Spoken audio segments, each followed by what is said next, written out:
Yo les he hablado que yo estuve mucho tiempo obsesionada con el tema del vampirismo y que en ese entonces leí todo lo que había de ficción, pero también leí mucha teoría al respecto, porque el vampiro es una figura súper interesante, si uno lo piensa como metáfora y que da como para casi todo, y además es un reflejo súper revelador de nuestra cultura a lo largo de distintas épocas y que ha sabido adaptarse y evolucionar para funcionar como un arquetipo súper potente, tanto en el romanticismo como en la sociedad contemporánea y a lo largo de distintas épocas históricas. Así que, bueno, ahora les quiero compartir algunos de mis libros favoritos sobre esta temática enfocado 100% en teoría. El primero es Vampires, Burial and Death de Paul Barber. Es un libro que a mí me encanta, es súper fascinante, interesante, pero que no es para asquientos, porque lo que hace es hacer una revisión súper acuciosa y detallista y fascinante del folclore y todos los registros históricos que hay sobre el tema del vampiro, junto a las prácticas asociadas y vinculándolo con el tema de las epidemias y lo que ocurre con el cuerpo humano luego de que morimos. Entonces puede ser complejo para alguna gente porque tiene algunos capítulos con imágenes súper gráficas en que van describiendo qué es lo que ocurre con el cuerpo biológicamente, así como casi que hora luego de que uno fallece, en términos de coloración de la piel, qué sé yo, todas esas cosas. Así que de verdad que no es para sensibles de estómago, pero es súper interesante porque lo que hace es ligar eso con las creencias de distintas culturas a lo largo de distintas épocas para explicar por qué surge esta figura, por qué surge este mito del vampiro en culturas de repente súper diversas, en lugares totalmente distintos del planeta, y que tiene que ver con el poco conocimiento que había en esa época en que había poco avance científico y la gente era mucho más supersticiosa porque trataban de entender y explicarse la realidad y el mundo con las herramientas que tenían, y obviamente ver lo que pasaba con un cadáver da para imaginarse todo tipo de cosas. Entonces vincula las creencias de cada época, el tema de las distintas epidemias que había, lo que pasa con el cuerpo humano luego de que uno muere, y explica de esa forma el mito del vampiro. Es una lectura totalmente fascinante y es imperdible para fans del vampirismo, para fans de esta figura, pero también para aquellos interesados en antropología, en el folclore, incluso en las ciencias forenses. Así que luego tengo The Living Dead de James Twitchell, que reflexiona sobre el vampiro como arquetipo desde sus inicios en el folclore hasta su paso por la literatura en el siglo XIX, centrándose sobre todo en el romanticismo. Y se enfoca sobre todo en el vampiro como mecanismo para reflexionar sobre la psicología humana y sobre las relaciones, sobre todo en la intimidad.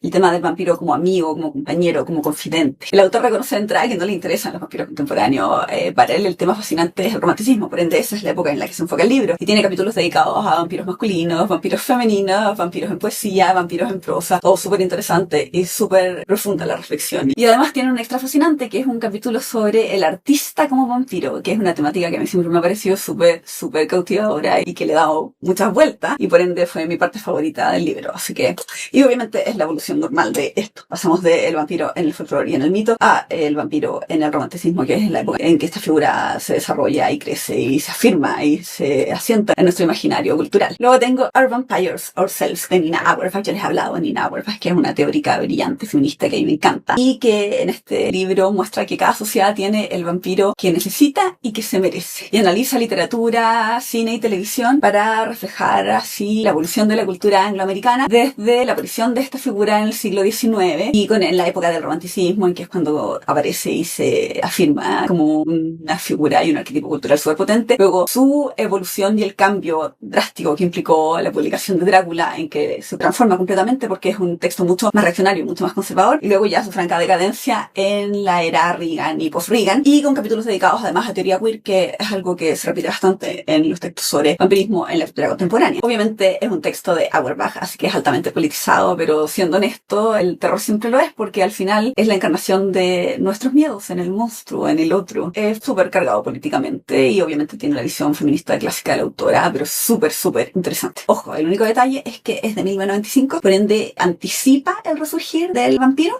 pero no alcanza a verlo ni a incluirlo en el texto. Igual, súper recomendado. Luego tengo Blood Reads, editado por John Gordon y Verónica Hollinger, que es un texto que reúne ensayos fascinantes de teóricos ultrasecos como Nina Auerbach o Brian Aldiss, también de escritores como Susie Mackey Charnas, para mostrar cómo el vampiro, que es uno de los arquetipos más potentes que ha sobrevivido del siglo XIX, ha ido evolucionando y transformándose como reflejo de la sociedad postmoderna. Trata al vampiro como el otro, como metáfora en una sociedad de consumo, desde una postura lectura de teoría queer y revisa obras como Las Crónicas Vampíricas, The Lost Boys, The Gilda Stories. Es bastante variado. Yo siento que de los textos como enfocados en vampirismo en la cultura contemporánea es uno de los más sólidos porque es bastante amplio. Tiene visiones de autores súper potentes y que son ultra reconocidos y muy variadas por ende. El de Auerbach, que a mí me gusta más, es más comprometido, pero es mucho más sesgado, obviamente. Este es más variado, más diverso. Súper interesante si uno le atrae el tema del vampiro y lo potente que es como metáfora en realidad a lo largo de las distintas épocas y lo que dice de nosotros como plantea Auerbach. De verdad que analizar nuestros miedos o analizar los monstruos y cómo estos van evolucionando, cómo pasan de figura de horror, por ejemplo, de repente a una figura que se convierte casi en un icono amoroso o seductor, dice mucho de nosotros y de lo que pasó entre esos años y por qué esto ocurrió así. Hay un capítulo, no me acuerdo si es en este libro, pues en este, sobre Heathcliff, por ejemplo, la evolución de que en inicios era como la encarnación del héroe byroniano y que encubría por las cosas. En su época, Heathcliff era el villano y como en la actualidad es considerado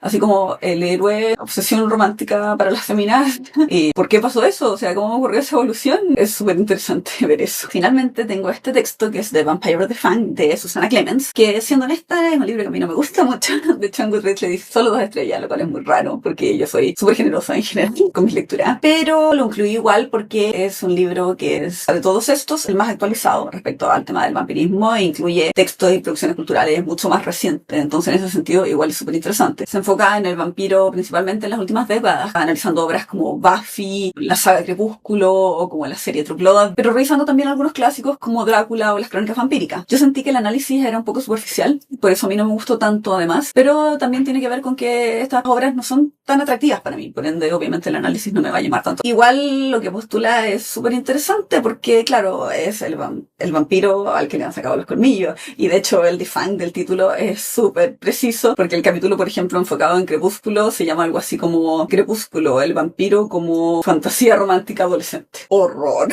Pero bueno, la actualización sobre el tema y que hace el cierre completo, o sea, desde el folclore, el romanticismo, la evolución del romanticismo hasta la era posmoderna, el vampiro más contemporáneo, pero bien diversa en visión, y el vampiro en las últimas décadas. Todos estos textos son súper interesantes y son bien imprescindibles si les interesa este tema, para verlos de distintas aristas y en distintas visiones, y obviamente pueden ir revisando aquellos que les interesan más. Si a ustedes les interesa el romanticismo, se pueden leer el texto sobre el romanticismo, si les interesa la teoría queer, los que incluyen ese tema, o qué sé yo. Pero la verdad es que es súper fascinante ver cómo el vampiro es una metáfora súper potente, que de verdad da para todo y que además refleja súper bien cada época y la evolución. Uno puede reflexionar sobre por qué se van dando estos cambios y qué implican y qué dicen de nosotros. O sea, efectivamente, cada sociedad, como dice Nina Auerbach, tiene el vampiro que necesita. Así que, bien, se los recomiendo muchísimo.